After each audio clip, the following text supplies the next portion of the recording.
and now you're getting growth on $1 million asset instead of just 300,000. All this money, money, money coming to me. No handouts, I really had to do it for me. Watch me work, watch me work, watch me work. Get out the dirt. Yeah, 64 Premier Street going me, That's what Premier Street where I was saying was 270 where the villa was. Just, 600 square metres. Oh, nice. What is the one?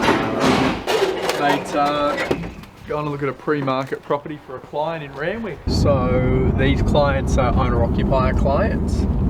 They've sold their apartment and they're upgrading to their first Torrens title property, so like a semi or a small house in the east.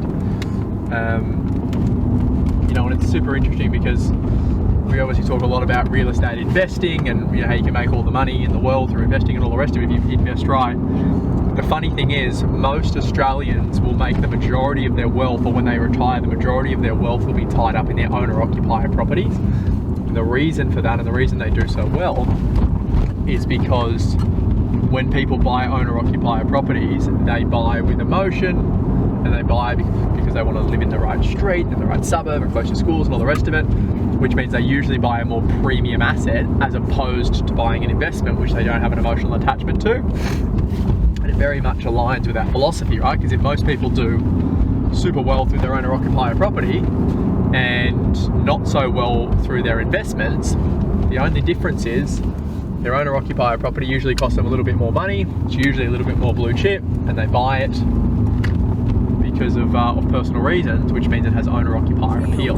Pain was the motivation, gave me something that I could feel. Don't complain about what you hate if you ain't been working that field. Everybody wanna be the man, but they ain't really made of steel. Got power in my words, know how to tell a storm, be still, be still. I think people think when you get to a certain level, whatever level that may be, it's obviously usually above where the person is that's perceiving it. They think you don't have rejection anymore, or everyone wants to be friends with you or talk to you, and no one says no to nothing. And mate, that couldn't be further from the truth. I always try and get people on my podcast. Lots of no replies, just ghosts.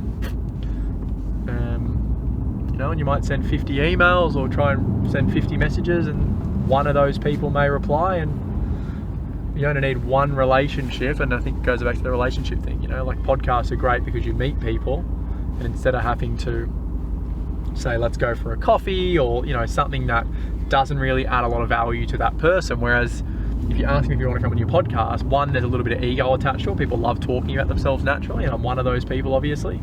And two, they will get something out of it because their brand is getting built because they're obviously leveraging someone else's audience. We can create content off the back of it for them to post on their socials, and obviously they can talk about their message in which they want to get out.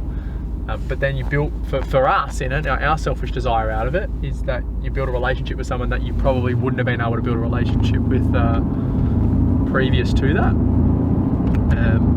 And one relationship is all you need to dramatically change the trajectory of your life. So, mate, it's fascinating.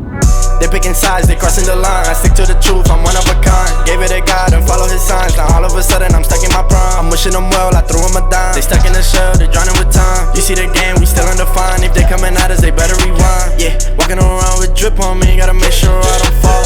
I got kids that's looking up to me. What do they say? Oh, that's what happens when you drive a car like that. In 26 grand they want from me to change me f***ing grill. They copy and pasting, whole lot of hate. I see what you want, you don't gotta fake it. You're looking for a story at the moment, is that right?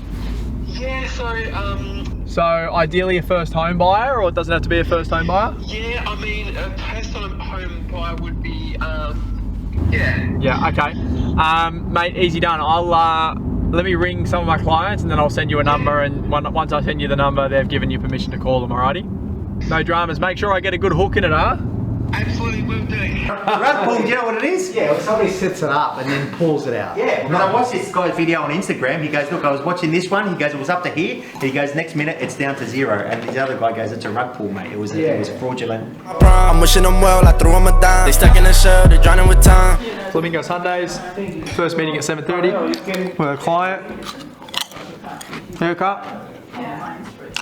bit of a podcast. Now I'm going to drive back to Newcastle. Now they better rewind.